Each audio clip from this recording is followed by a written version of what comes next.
bu baax di la jox sa wàccuwaay. professeur rebonjour. rebonjour soxna Bijou maa ngi siyaar. delloo siyaar. waaw sant bu baax kay. yaa ngi baax. jaay fa tey. yaa ngi waaj le 15. pare na. une date à ne pas rater. na pas raté. yàlla bëri na sutura temps yi Ami Cissé def le tour des réseaux des statuts. dégg nga ma ne le 15 am na ñeneen ñu xewle mu ne ma dibité du ubbi tabaski. mu ko ci àddina. may la mën naa ubbi gaa yëpp de moom la ñuy gis naa gis débiteur bi tijji tabaski. mukk keroog laa ko xoolaat. boo ko gis. benn waaye ne ma mais quel punchline.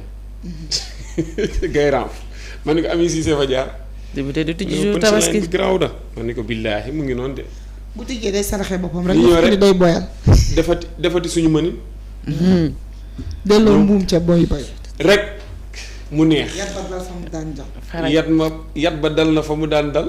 faraj. jeex tax dañ maa tere immature. Ami yaru na nag. àdduna yàllaa ko moom. te ñun te ñu la fi teg. waaw kon ñu def yëfi ñu nekk ci àddina. waaw kuy dund moom defal yëfu kiy dund rek. allah kulli xaal. final génie en herbe bi samedi la moom la ñuy annoncé le 15. Bintu Nabi CSCR ñoo dem final ak CRAB. macha allah CRAB dem na final. waaw ñoo ko organisé ñoo dem yat ba final. dal la fa mu daal kon. waaw ñoo dem final. Bintu Nabi Diaw depuis Kaolack maa ngi lay ziar yow sama dëkk nga nekk. ah Bintu Nabi. Bintu Nabi ñu ngi depuis lay Kaolack nuyu maa ngi nuyu waa Kaolack yëpp. waaye ñu ngi nuyu waa Kaolack ak Cheikh Mahi ñu ngi koy nuyu di ko ziar. Cheikh Mahi waaye. Cheikh Mahi Niass yàlla yàlla di fanam te dëgër guddal taxawaay. fanam. amiin dëgëral yaa rabbi. taxawaayam. moom ak naalam ci tarix yéen bi gën a oyof. amin amin Yàlla Moussa gën Ka koo- kappul lo jéeri ñu ngi lay yàlla nuyu. gën koo déggoog taalibe yi. amin amin ak a simple. wallaay ak a modeste. dafa loolu moom wàcc. ci ñoom la nekk. ah kilifa dafa moom wàcc. Ahmadina Cheikh Ahmadina Serigne Saliou rek la may jox. moo ko gisee nii.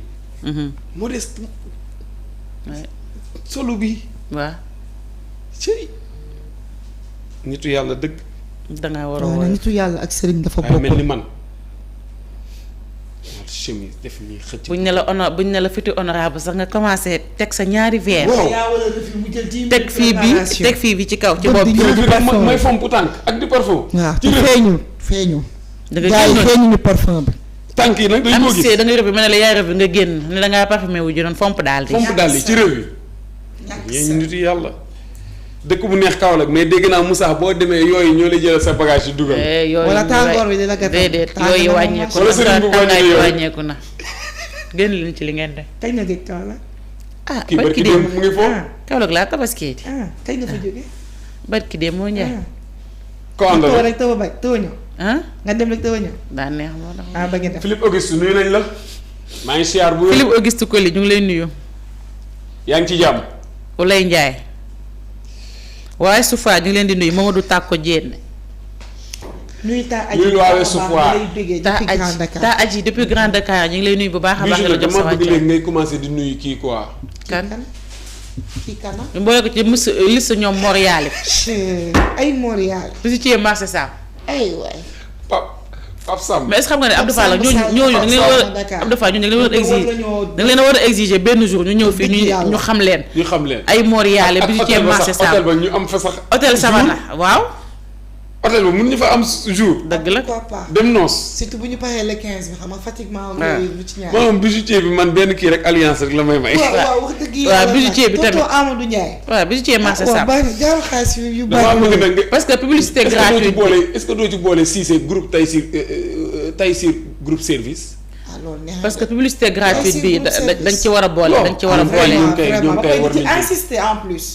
dañuy insister yamatuñ ci tur yi. ah yàlla bari na sa tur. Ah. Abdou Fall waxal ak sa waa liste bi. léegi nag day ñun léegi. teg ko ci Abdou Fall. loxo tonton Abou Diallo moom mu géré plaidoyer bi moom moo jiite gang bi. xool Abdou Fall naan ñu ngi Tonton lay Abdou Abdou Diallo Fall mbir yi moo leerul de. jiite. est-ce que du ma la jël PV. ak madame Diouf depuis Paris. ah yàlla bari na sa tur madame Diouf. Marie Diallo mi de Marie Diallo moo On lui nekkoon salue de Paris passage. Paris. kan ci ngeen ko tudd Marie Diallo te maay ba di ko nuyu rek. madame Sow. madame Sow Marie Diallo Madame Sow. daf am na Marie Diallo. ah Marie Diallo maa ba daa bëri ay nit. xamoo ci ah dara. maa yi ba dafa yore ay liste boppam. naa na sa lii. ah jërëjëf. ma ubbi ah. aca ubbil yéene kaay direct yéen Direct News ñëw ñun ci affaire West African Energy ba tey de. Samuel les Sarr. avocats de Samuel Sarr exigent l'annulation de l'ordonnance de renvoi et dénonce. waaw wow loolu la ñu exigé selon les conseils de Samuel Sarr l'enquête préliminaire puis l'instruction aurait été menée uniquement à charge contre leurs clients un plan exécuté avec la complicité présumée de Moustapha Ndiaye. ah bon. loolu la ñu wax. complot la daal. waaw enquête yéen kaay ñoo ñun ci tel quel Moustapha Diakhaté l'insoumis na mu mel rek la mel bettul kenn l'insoumis tënku. daal lu tënku mukk. Tënku n'est pas Moustapha n'est pas Tënku. De la BCEAO au Parlement retour sur le parcours d'un homme en rupture constante avec ses alliés et les institutions. moom institution ak alliés nii rek ñàkk a dégg. moom même ñi muy àndal àndut ak ñoom. même ñi muy àndal. àndut ak ñoom ci ay gëm-gëm. ci ay kàddu. Condamné puis de nouveau interpellé pour offense au chef de l'État il persiste dans sa critique radicale du pouvoir PIT Sénégal ñoo lànk Seydi Gassama et ça dénonce son arrestation. moom daal lu jàpp gañ ko jàpp. offense au chef de l'État lañ ko jàpp. toppee. mais nee na. il ne recule d'un iota. waaye. fam taxaw la taxaw. te balaa muy dem la ne sax du tontu benn question te du signé benn procès verbal loolu la. Free Palestine. Sharon Askel vice-ministre des affaires étrangères d'Israël nee na si le Hamas nous rend les otages il y aura la paix sinon li ngeen def moo raw jël ay otages. laas yéene kaay ñoo ñun ci président tàllal na loxo ba tournée économique du chef de l'État dans le nord la jëm Ndar Waalo Diomaye Singe Macky mu ngi noonu de Macky daal na ko fa comme ni ma wax sànq rek mais tournée économique yi nag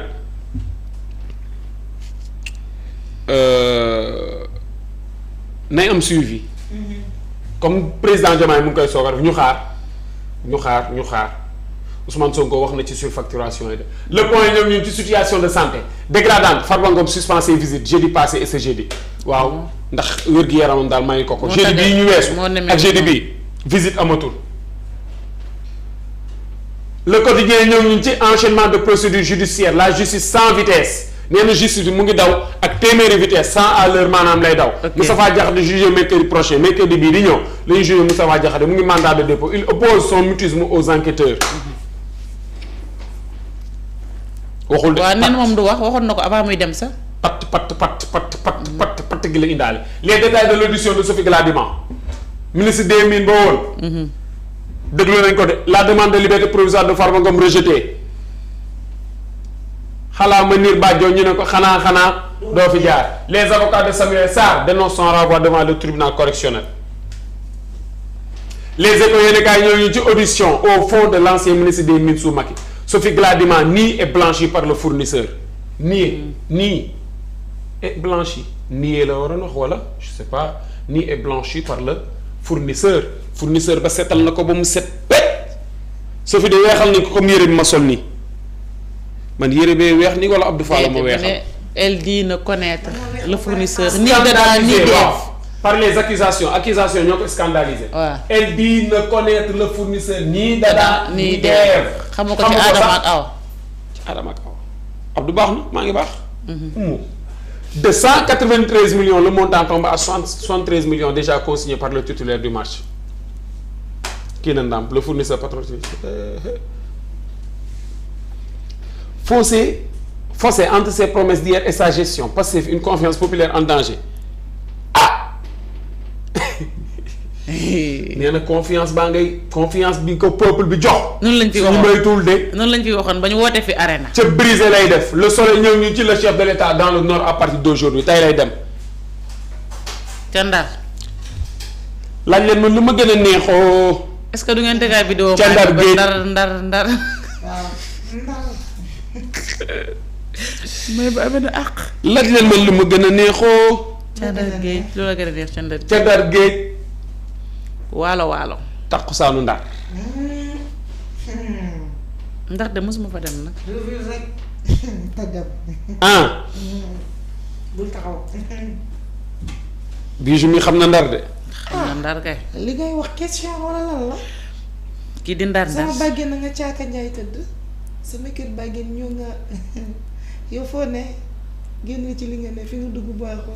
les enjeux d'une tournée économique enjeux yaa ngi ni de lan lañ ca mën a gagner lan lañ ca mën a ñàkk les attentes des paysans et des industriels du Waalo la CSS a besoin de terre pour parfaire son plan de développement de compagnie sucrière sénégalaise ay souffle bi waaw.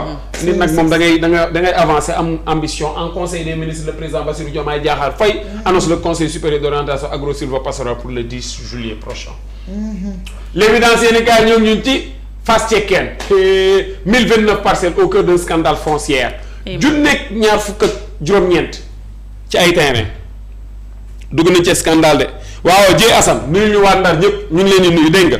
ak ña ngay seetaan ndoola ñoom ñëpp ñu ngi leen di nuyu. Dieye Assane yeneen sugu mu ngi leen di nuyu ak Amina Cissé ak Bijou. yéen a ngi teertu prési. waaw teertu leen prési waaw. waaw jërëjëf Dieye Assane. waaw kay Ndoye nuyu nañ la. waaw Amina scandale foncier yi nii. scandale foncier yi nii pour lan. les populations montent au créneau accusent le maire et interpellent l'État maire ba la ñu accusé de mu ngi nii Fass Cekkeen. moom lañ joxoñ baaraamu tuuma. voilà maa di ñu jël seen banderole yi taq vert jaune rouge wala ñu sentiru ko. dëgg la de. te seen loxo du génn ci suuf. takk ba dëgër. du ñu bay suuf si. te duñ jëlee seen loxo ci taatu. sama naan suuf dafa diis de meew moom diisul mais suuf dafa diis. mais buñ ko wayalee di. non du diis bàyyi maq bi noonu lañ koy téye. criminalisation de la chirurgie esthétique l'ARC dément les propos attribués à la députée Anta Babacar Ngom dafa am lu ñu ko attribué. waa démb benn journaux bu ne dañoo war a criminaliser chirurgie esthétique ñu ne Anta Babacar Ngom moo ko wax. dëgg la. ñoom nag nee ARC da ko weddi. waxuñu ko ARC da ko weddi parti léegi journal bi moom ban journal la te démb liir naa ko. dégg naa tamit am na benn artiste bu nekk chirurgie nii mu ngi ci xott. loolu de gars yi nga wax ci réseaux sociaux yi xaw ma nag si c'est. vidéo boobu dama xam ndax xamul ba xam yàgg na am déet de waaye de. oui parfois dañuy jël ay. vidéo waaw Ami Cissé man vidéo yi ma gis ñooñu loolu mooy chirurgie mooy ñooñu noonu ñuy roof ay affaire di ko naan ni. dama leen di laaj. loolu ay raako la wala ay weñ. ay raako ak yëpp ci la bokk de. dañ lay opérer non. dañ lay opérer am lu ñuy dugal. graisse bi la ñuy opérer intervention chirurgicale ça veut dire que ni opération. waaw dañ lay opérer mais pour man dañ lay opérer am lu ñu dindi ak yéen. boo koy def dégg naa da ngay signé kayit goo xamante ne boo ci dee da nga naan maa ko signé woon. maanaam yow boo deewee kenn du leen ci toppee. kenn du leen ci topp. ka dee que c'est-à-dire yow dee mën na la ci fekk lan moo ko fi ja dara. ndax jekk. dara. ak ki lay bëgg na la bëggee noonu caaxaan baaxul. yow fii sa gëm Nicki Minaj la ñuy trompé. ak ni mu mel. te fii xoola lu fi gonfale dina peer. balaa koo xam xale yu gone lañ la ko boo taxawee ci naaj bi. te Brigitte tamit la ñu bëgg. c'est que Nicki Minaj la ñuy trompé te Brigitte la ñu bëgg. nga xamante ne buñ la bëggee yàlla te yàlla rek tax loolu yëpp du ci aaju. waaw boo ngeen bëggee keroog laa gis moom ak Macron ñuy doxantu Monaco. nga dem def actu moom moo bind démb que ni. waaw Anta Babacar Ngom moom moo wax lii. Brigitte de keroog moom laa gis ak Macron ñuy doxantu ci mbedd Monaco yi.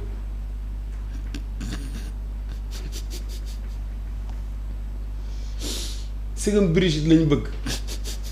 trompé Nicki Minaj. jaru ko. wala Rihanna. nga xam ne yàlla baax na. jaru ko de. te taaru jigéen sax du ci loolu. la beauté la beauté elle est éphémère. intérieure et la beauté naturelle. non mais beauté mooy lan nit. sugu nit bu la bëggee pour dara bu loolu jeexee dootul la bëggati. bëgg bu amee raison rek amatul bëgg. c'est ça. walla nga xamante ni taar day jeex amal doom amat. lan moo ko fi jar sax. dafa nekkoon dafay jóge forcément. lan moo ko fi jar loo xam ne sa bakkan xaj na ci. kaay signé mën ngaa dee nga signé.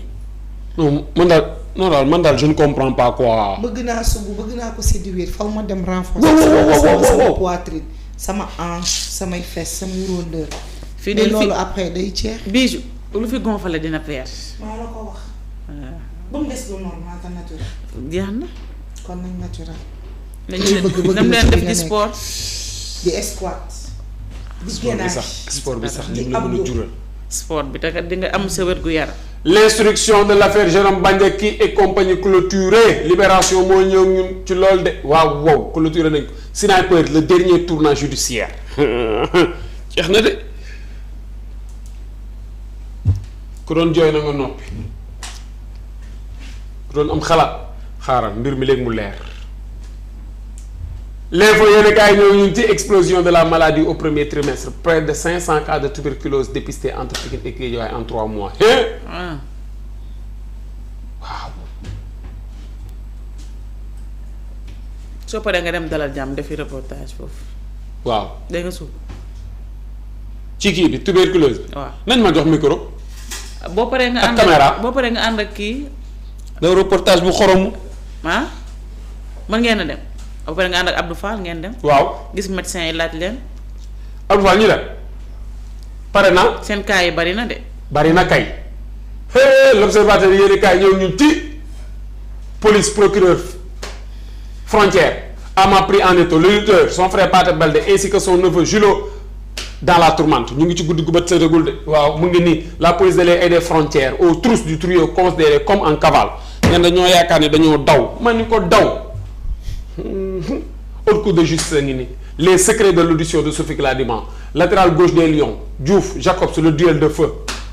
L'état de santé de Farba Ngom inquiète ses avocats. Le maire des Agnam contraint d'annuler ses visites. Annuler la visite yi de. wér-gu-yaram waaw wér-gu-yaram moom de kiiwul de day sooxee de. yàlla na wér ak jàmm yaa rabbi. amiin yaa rabbi amiin amiin mu ngi nii de entre janvier et juin 2025 près de 700 cas de tuberculose recensés à Pikine et Guédiawaye lii moom bëri na de. juróom-ñaar téeméer ci ay cas tuberculose point actu ñëw ñun ci affaire judiciaire lieu d'espoir pour Sophie Gladima mandat de dépôt pour Moustapha Diakhaté statu quo pour Farba Ngom Sophie kat ñu ngi am yaakaar ci moom. Moustapha Diakhaté dugal nañ ko Farba moom ndam demul. ndam di ko statu quo. offense au chef de l'État un délit colonial remis au goût du jour nee na délit colonial la de bañ ko fi tegee yàgg na. l'époque coloniale waaye nag remis au goût du jour ba tey daal ñu ngi koy jeqi muy ñëwaat. ñu ngi tàngalaat ceeb ñu ngi tàngalaat ceeb. source a ñëw ñu ci rencontre nationale avec les guides religieux et coutumiers Diomaye prend date yàlla na prendre acte ba tey source a son état de santé aggravé depuis 2 jours en prison Farba suspend ses visites. waaw wér-gu-yaramam mayetu ko Farba daal nee na toog leen seen kër. dama feebar. Sud Quotidien ñëw ñu ci offense au chef de l'État le serpent de mer de la liberté d'expression waaw le serpent de mer maanaam daal yow boo waxee liberté d'expression am na waaye nag lii nii moom serpent de mer de la liberté d'expression la ko jàppee de. de liberté d'expression dafa may limite. Turbine yéegati na ba ca kaw Moustapha Diakhaté écroué Seydi Gassama dans tous ses états le délit de défense au chef de l'État doit être supprimé. nee na délit bii nii. nee na délit bi dañ ko war a dindi. maanaam chef de l'État daal offensé koog yooyu daal waratul am Seydi Gassama. Vox Populi ñëw ñun ci. Thierno dem na ca carburant ba. ñun lan lañu war a ëppalee ñi nga xam ne ñoo nekk ci sous-région bi. passation de marché premier ministre foofu la samp tey Ousmane Sonko waaw relève des constats alarmants des cas de surfacturation ñoom seen léegi ñuy surfacturé tamit ëpp na. Walf Quotidien ñëw ñu ci loi liberticide ay loi yi nga xam ni day rey liberté doomu aadama yi article 80 ak article 250 arme de destruction d'opposant lañ ko def nee nañ.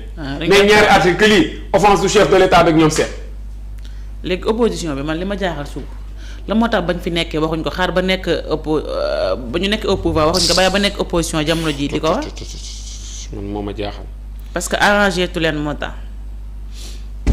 man de mais Ami Cissé. est-ce que loolu war na la permettre ngay wax lu la neex mukk ci àddina. liberté d'expression tekkiwul wax lu la neex. loi liberticide ay loi yuy tënk liberté doomu aadama ça mérite débat de. Jean-Charles Biagui enseignant chercheur en sciences politiques le délit d'offense au chef de l'État est anachronique déet waay nee na délit bii dañ koo dépassé maanaam bu doon lu ñuy lekk la wala garab bi nga war a naan ñu ne la périmé na. loolu la gis moom. loolu la gis de. ok. loi liberté article xam nga loi liberticide fu ñu koy waxee dans un bon peut-être ci benn perspective philosophique ñu ne day nekk loi boo xam ne ab minorité ñoo ko tënk def ko seenu loi bopp ne ñëpp nañ ci tënku. wala loi yoo xam ne suñ ko tegee dañuy jàpp lii kat c'est des lois injustes dafay nekkal ñii nekkalu fi ñee waaye nag ngallaawaay dans toute démocratie osons encore le dire même si la démocratie présente des limites les lois sont des lois du peuple parce que c'est le peuple qui vote les lois par l'intermédiaire de ses représentants au niveau du parlement. bu ñu rey enough. dem laa doon def benn sujet ma ni la liberté suit le sort des lois point. Elle règne avec elle et périt avec elle. La liberté sur le sort des lois. Elle règne avec elle et périt avec elle. Thèse ak antithèse la. La liberté règne avec les lois mooy que les lois garantissent la liberté. En quel sens les lois peuvent garantir la liberté? En un sens où ces lois-là sont des lois qui découlent d'un régime étatique appelé démocratie. nga indi Jean-Jacques Rousseau indi Montesquieu. Par contre la liberté peut périr avec les lois. parce que da lay tënk ci yenn. si les lois sont des lois de dictat. da lay tënk. dictateur bu boobaa nag bu la tënkee ak di def loo xam ne yow moom moo ko neex te yow neexu la dans certains états comme ay ñoom Russie ak yenn Corée yi. foofu dañ naan les lois peuvent être liberticides parce que kat c'est des lois qui n'émanent pas de la volonté générale. maanaam la volonté du peuple. ñëpp bëgguñ ko. ñëpp bëgguñ ko day arrangé ñii du arrangé ñii. waaye nag da ngay obligé rek tënku ci da nga naan daal naa ci tënku rek ndax président bi di la ko bëggee. parce que nul fii nag du président mooy bëgg. parce que nul n'est au-dessus de la loi. nul n'est au-dessus de la loi. fii nul n'est au-dessus de la loi mais qui a voté les lois foofu la différence nekk. fële loi président moo ñëw teg ko ñëpp lañ ciy tënku par force benn télé ngeen di seetaan benn produit ngeen di jël fii nag loi bi dañ leen naan ut leen seen i député yéen gox-goxaan yi ngeen ut député ñu am majorité waa ki am majorité parti mu am majorité d'accord mais parti bi a été élu par le peuple foofu nag lañ naan lu parti bi décidé peuple bee ko décidé ñay nekk contre wala ñay nekk ñi nga xam ne arrangé wu leen mooy ñi nga xam ils sont minoritaires mais loolu c'est les principes de la démocratie parce que dañ naan dans la démocratie c'est la majorité qui l'emporte. andi na thèse ak antithèse léegi luy doon synthèse bi. yor mu ngi nii yor synthèse tournée sous-régionale accueil du premier ministre du Congo et visite annoncée en Chine Ousmane na ngay dem Chine de. nga seeti chinois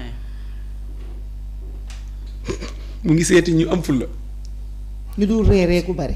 Ousmane ngi seeti ñu pragmatique. nga seeti ñoom cenkaay cek. sama benn copain daa dugaloon ay commande Lacoste ak t-shirt ci benn chinois. ay centaine kooku am ay 1000 bàyyi commande am ni ko bële laay jël. mu caaxaan. mais xam nga ni ñoom nii seen jigéen nii boo leen bëggee nii ci bëggante bi. nga jékk bàyyi ko nii wala ngeen bàyyante bi neex ko da lay yóbbu justice. waaw te bu la yóbbee ci yoon nii moom la ñuy faral de man maa du bëggante ak ñoom koo xam ne bu ngeen demee ci yoon moom lay faral wala yow bëggante bi moom mu ni bu ko neexul nii du jeex. ñoom boo bëggante ak ñoom. boo bëggante ak ñoom nii. jéeg saa nii ngeen am plaignant ni nga bàyyi. amul bàyyi. bu ko neexee moom bàyyi bi moom bu bëgguloon nga bàyyi bu ko neexee da lay yóbbu ci yoon. te doo am dëgg. waaw. chinois. allah accu la ñuy def kon amul bàyyi. Sonko à la grande offensive diplomatique. Sonko ngay dem Chine. président Diomaye weesu na Sine da dem Saint-Louis le président bi def de la région du nord dem na ca nord la partie septentrionale mu ngi nii waaw kay mu ngi noonu halte à la rhétorique vulgaire pare naa. macha allah jërëjëf professeur ci détails yi nañu àndi pour cette belle revue concernant xëtu njëkk ci yéenekaay yi bu ko defee rek ñu bàyyi la nga tàggoo gu dul tàggoo ba ëllëg ak jàmm incha allah. waaw incha allah soxna Bijou di leen jaajëfalaat rek bu baax a baax di leen jox dig daje kañ. demain incha allah suba doo ñëw. non ay jéggal leen di leen jox dig daje. dimanche incha allah. suba ñëwal rek di ngeen teel a pare nga dem nekk ci say biir. dimanche 15 juin 2025. ok. jiin yeeg training yi.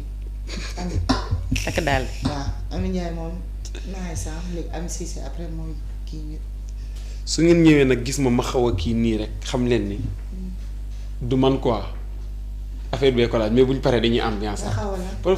su ngeen gisee ma xaw a mature xaw a kii. extrait yu may andi pour gars yi jël ko dugal ko foofu saa bu divertir yow kon yeggoo sax. non c'est-à-dire comme su ngeen ma gisee nii ma xaw a mature tuuti nii. am xaw a mature. jàpp la ku xam maturité la xam mooy gis ci yow xaw a mature.